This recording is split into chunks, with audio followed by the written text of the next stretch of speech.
नमस्कार, आप देख रहे हैं टाइम्स न्यूज और मैं हूं आपके साथ छवि।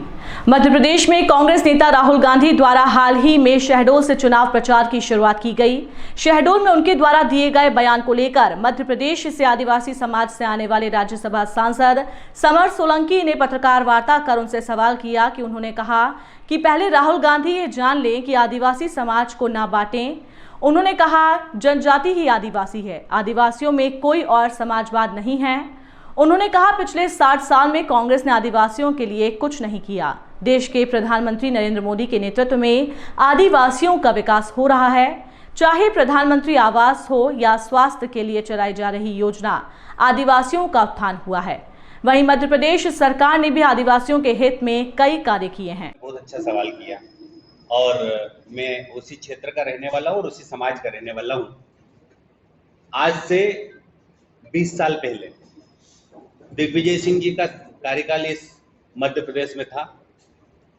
तब इससे 10 गुना अधिक लोग पलायन करते थे, लेकिन भारतीय जनता पार्टी ने स्थानीय स्तर पर रोजगार उपलब्ध कराकर स्थानीय स्तर पर हमारे गरीब आदिवासी भाइयों और बहनों को आर्थिक रूप से मजबूत कर और उनके खेतों तक सिंचाई सुविधाएं उपलब्ध कराकर लिफ्ट इरिगेशन के माध्यम से नहरों में जो विस्तार किया, सिंचाई के साधनों को हमने 10-20 गुना अधिक बढ़ाया। इसकी वजह से पलायन रुका है। पलायन का कुछ प्रतिशत है और कुछ प्रतिशत में पलायन का वर्गीकरण भी करना चाहूंगा कि कुछ पलायन मजबूरी में होते थे, जो मजबूरी में होते थे वो पलायन पूरी तरीके से रुके हैं। लेकिन कुछ लोग नौकरी करने के लिए जाते हैं, वो अभी भी जाते हैं। रही बात उद्योगों की, तो मैं आपको बता दूं, धार में मेगा फूड पार्क का भूमि पूजन किया। आप कल्पना कीजिए, बेथमपुर में धार के अंदर सीमेंट की फैक्ट्रियां और नर्मदा के पूरे बेल्ट के अंदर हजारों करोड़ रुपए की लिफ्ट इरिगेशन के लिए नर्मदा का पानी उठाकर पाटी हो, नागलवाड़ी हो, बिस्टान हो, हमारे झिरनिया हो, उसके बाद बदनावर है, कुक्षी है, अलीराजपुर है, सब मिला के अगर मैं बोलूं तो 20,000 करोड़ रुपए का लिफ्ट इरिगेशन से सिंचाई की सुविधाएं आदिवासी भाइयों और बहनों को उपलब्ध इसीलिए कराई हमारी सरकार ने, ताकि ये जो गुजरात और महाराष्ट्र में पलायन होता था, ये सिंचाई के अभाव में होता था। सिंचाई नहीं होने की वजह से गर्मी की फसलें नहीं होती थी, और गर्मी की फसलें नहीं होती थी तो हमको मजबूरी में मजदूरी करने जाना पड़ता था। लेकिन अब मेरे गांव में और आसपास के सभी गांव में आदिवासी भाइयों और बहनों के बीच में बहनों को जो सम्मान मिला है वो भारत के इतिहास में कभी नहीं दिया किसी ने। 1,33,00,000 बहनों को मुख्यमंत्री लाडली बहना का लाभ, 45 लाख हमारी लाडली बेटियों को लाडली लक्ष्मी योजना का लाभ, और हमारी 60 वर्ष से अधिक आयु की बहनों को भी लाडली बहना की तरह ही 1,000 रुपए पेंशन देने का काम। और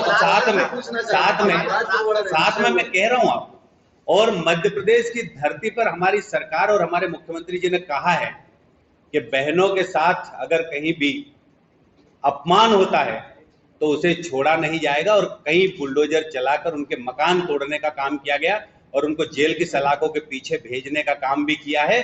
तो ये भारतीय जनता पार्टी की सरकार ने किया है, और किसी भी कोने में अगर कोई अपराधी होगा तो उसे भी छोड़ा नहीं जाएगा। कांग्रेस की झूठ को अब 47 सीट पर रहने वाला मेरा आदिवासी समाज बहुत अच्छे से समझ चुका है।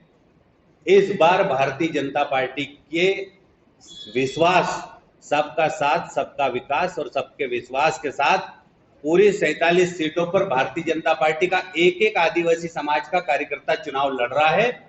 और हम लोग इस बार 47 में से पूरी 47 सीटें जीतने के लिए हमारा कार्यकर्ता मैदान में है, और हम बहुत अच्छे वोटों के साथ मध्य प्रदेश में भारतीय जनता पार्टी की सरकार बनाएंगे। मुख्यमंत्री किसको बनाना है? ये संगठन का विषय है, ये संगठन का विषय, ये संगठन का विषय। नहीं, मैं राज्यसभा का सांसद हूँ। मुझ जैसे किसान के बेटे को, बकरी चराने वाले को भारतीय जनता पार्टी ने राज्यसभा का सांसद बनाकर सम्मानित किया। कांग्रेस ने ये काम भी कभी नहीं किया। छत्तीसगढ़ में आप गए क्या कभी? छत्तीसगढ़ की जनता आज इतनी परेशान है। छत्तीसगढ़ के युवा अर्धनग्न होकर सड़कों पे आ रहे हैं, मंत्रियों की काफिले के सामने वो घूम रहे हैं बेचारे, उनकी सुनने वाला कोई नहीं। छत्तीसगढ़ के अंदर हमारी सरकार ने, केंद्र की सरकार ने जो राशि दी, उसमें राज्य सरकार ने मैचिंग ग्रांट मिलाकर कोई प्रधानमंत्री आवास बनाने की इच्छा नहीं हो रही उनकी। भारतीय जनता पार्टी छत्तीसगढ़ के अंदर हर गरीब को सामाजिक न्याय देना चाहती है, लेकिन कांग्रेस की सरकारें जहां जहां भी है, उनको लगता है कि अगर हम ये काम करेंगे तो मोदी जी का नाम होगा। इसलिए छत्तीसगढ़ की अगर हाल बताऊं, राजस्थान के हाल बेहाल है, अपराध बढ़ रहे हैं, अत्याचार बढ़ रहे हैं, बहनों के साथ किस तरीके का अपमान हो रहा है, कर्नाटक के क्या हाल हो गए चुनाव जीतने के बाद, ये सब आप लोग जानते हैं। आप सब लोग जागरूक मीडिया के बंधु हो। आदिवासी ने, हमारे आदिवासी भाइयों ने मध्य प्रदेश के अंदर 2003 में, 2008 में, 2013 में निरंतर भारतीय जनता पार्टी के साथ खड़ा रहा है।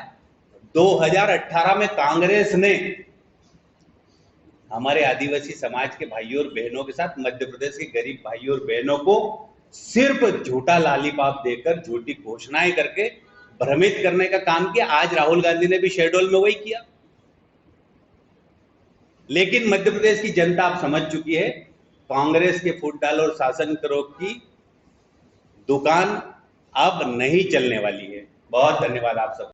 टाइम न्यूज़ देखिए अब आपके मोबाइल और स्मार्ट टीवी पर।